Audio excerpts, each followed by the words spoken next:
आज हम एक ऐसे असली और बेहद खौफनाक रहस्य की परतें खोलने वाले हैं जिसने दशकों तक पूरे लैटिन अमेरिकी महाद्वीप को अपनी जकड़ में रखा था। ऑपरेशन कॉन्डोर कोई मामूली नाम नहीं था।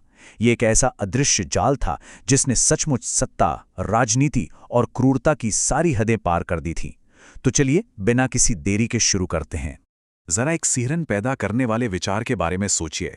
क्या ऐसी दुनिया की कल्पना भी की जा सकती है जहां समाज से छात्र, पत्रकार, बुद्धिजीवी और यहां तक कि माताएं रातों रात बिना कोई सुराग छोड़े गायब हो जाएं? सुनने में ये किसी डरावनी हॉरर फिल्म की कहानी लग सकती है ना? लेकिन ये लैटिन अमेरिका के एक भयावह दौर की बिल्कुल सच्ची और दिल दहला देने वाली हकीकत है। भाग 1, आतंक के अभिलेखागार का सच। आइए सीधे उस बड़े खुलासे पर चलते हैं जिसने इस पूरे नेटवर्क को दुनिया के सामने ला खड़ा किया। दिसंबर 1992 की बात है। मार्टिन अल्माडा नाम के एक मानवाधिकार वकील पराग्वे के एक छोटे से उपनगरीय पुलिस स्टेशन में गए थे और वहां उन्हें अचानक लाखों की संख्या में छुपे हुए आधिकारिक पुलिस दस्तावेज मिल गए। मतलब सच में लाखों दस्तावेज। बाद में इन्हें आतंक के अभिलेखागार या आर्काइव्स ऑफ टेरर के नाम से जाना गया। और पता है इसका मतलब क्या था? इसका सीधा सा मतलब था कि दशकों से चली आ रही अफवाहें और गायब हुए लोगों की अनगिनत रिपोर्ट्स पलक झपकते ही अकाटे और ठोस सबूतों में बदल गईं।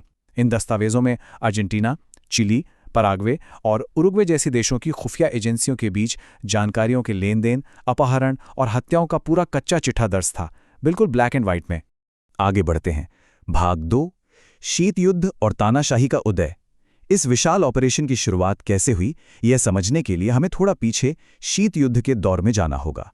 दरअसल 1959 में क्यूबा की साम्यवादी क्रांति सफल होने के बाद पूरे महाद्वीप में ये डर बुरी तरह फैल गया था कि कहीं साम्यवाद हावी न हो जाए। इसी डर के चलते दक्षिण अमेरिकी देशों में एक के बाद एक बहुत तेजी से सैन्य तख्तापलट हुए। चिली में अगस्तो पिनोसे और अर्जेंटीना में जॉर्ज विदेला जैसे क्रूर तानाशाही शासनों ने रातों रात लोकतांत्रिक सरकारों को कुचलकर सत्ता अपने हाथों में ले ली। अब यहाँ दो बिल्कुल अलग नजरिए आपस में टकरा रहे थे। अमेरिका मुख्य रूप से इन वामपंथी आंदोलनों को सोवियत खतरे के रूप में देख रहा था, जिसे रोकना उनके लिए बेहद जरूरी था। लेकिन वहीं दूसरी तरफ स्थानीय लोग अक्सर इन आंदोलनों को भयानक गरीबी और सामाजिक असमानता के खिलाफ लड़ने वाले जमीनी प्रयासों के रूप में देखते थे। और सच कहें तो इसी वैचारिक टकराव ने आगे चलकर एक बहुत ही खौफनाक रूप ले लिया। अब आते हैं भाग 3 पर, ऑपरेशन कॉन्डोर का जन्म। चलिए साल 1975 की बात करते हैं। नवंबर 1975 में चिली की राजधानी सैंटियागो में एक बेहद गुप्त बैठक बुलाई गई। इसकी मेज़बानी चिली की अपनी खुफिया एजेंसी के प्रमुख कर्नल मैनुअल कॉन्ट्रेरास कर रहे थे। और इसी बैठक में पूरे महाद्वीप में राजनीतिक विरोधियों को जड़ से खत्म करने के एक बहुत बड़े समन्वित प्रयास ने आधिकारिक तौर पर जन्म लिया, जिसे आज पूरी दुनिया ऑपरेशन कॉन्डोर के नाम से जानती है। ध्यान देने वाली बात यह है कि यह कोई साधारण पुलिस कार्रवाई बिल्कुल नहीं थी।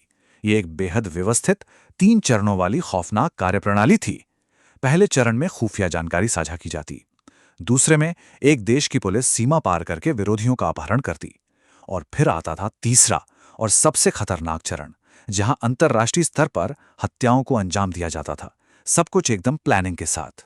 इस ऑपरेशन की भयानक एफिशिएंसी ने दुनिया की डिक्शनरी में एक नया और बेहद दुखद शब्द जोड़ दिया, डिससेपरेसिडोस, यानी गायब हुए लोग। ये वो नागरिक थे जिन्हें सरकारें गुप्त रूप से अगवा कर लेती थीं, यातना शिविरों में रखती थीं और फिर सारे सबूत मिटाने के लिए हमेशा के लिए मौत की नींद सुला देती थीं। हजारों परिवारों को आज तक नहीं पता चल पाया कि उनके अपनों के साथ आखिर क्या हुआ। भाग 4, CIA और आतंक का जाल। उन लाखों दस्तावेजों ने एक और बड़ा और निष्पक्ष सवाल खड़ा कर दिया। इस सब में अमेरिकी खुफिया एजेंसियों की क्या भूमिका थी? डीक्लासिफाई की गई फाइलों से एक कड़वा सच सामने आया। दरअसल CIA ने इस पूरे मामले में एक सक्रिय सुविधा प्रदाता यानी फैसिलिटेटर के रूप में काम किया था। उन्होंने सैन्य अधिकारियों को पूछताछ की क्रूर तकनीकों की ट्रेनिंग दी और विरोधियों को ट्रैक करने के लिए जरूरी खुफिया जानकारी दी। लेकिन ये सब कुछ बहुत ही चालाकी से किया गया ताकि सीधे तौर पर अमेरिका के शामिल होने का कोई पुख्ता सबूत ना मिले और ज़रूरत पड़ने पर वो इससे साफ मुकर सकें, जिसे कूटनीतिक भाषा में प्लॉजिबल डिनायबिलिटी कहा जाता है। यहाँ सबसे अहम बात यह है कि ऑपरेशन कॉन्डोर की पहुंच सिर्फ दक्षिण अमेरिका तक ही सीमित नहीं थी। ये सच में ग्लोबल था। इसका सबसे बड़ा और दुस्साहसी उदाहरण तीसरे चरण का वो ऑपरेशन था जहां 1976 में चिली के पूर्व राजनयिक ऑरलैंडो लेटलियर को वॉशिंगटन डीसी में एक कार बम धमाके में उड़ा दिया गया, और वो भी व्हाइट हाउस से महज कुछ ही ब्लॉक की दूरी पर। ये सच में हैरान करने वाला था। चलिए अब अपने आखिरी हिस्से की ओर बढ़ते हैं। भाग 5, न्याय का मार्ग और विरासत। 1992 में जो आर्काइव्स मिले थे उसका असर 1990 के दशक के अंत में दिखना शुरू हुआ। न्याय के पहिए भले ही धीमे घूमे, लेकिन उनका असर ऐतिहासिक था। 1998 में एक स्पेनिश जज के वारंट पर लंदन में पूर्व तानाशाह ऑगस्टो पिनोशे की गिरफ्तारी ने पूरी दुनिया में सचमुच सनसनी फैला दी। इसके बाद 2000 के दशक में अर्जेंटीना जैसे देशों में माफी देने वाले कानूनों को रद्द कर दिया गया और आखिरकार जॉर्ज विदेला जैसे तानाशाहों पर उच्च स्तरीय मुकदमे चले और उन्हें उम्र कैद की सजा सुनाई गई। लेकिन जवाबदेही तय करने की इस दशकों लंबी लड़ाई की सबसे बड़ी ताकत कोई सेना नहीं थी, बल्कि वो बहादुर माताएं थीं जिन्होंने कभी हार नहीं मानी।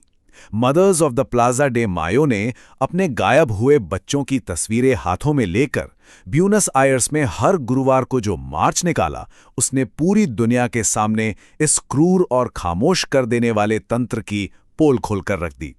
इन माताओं के असीम दर्द और उनके अटूट दृढ़ संकल्प ने एक बेहद शक्तिशाली मानवाधिकार आंदोलन को जन्म दिया।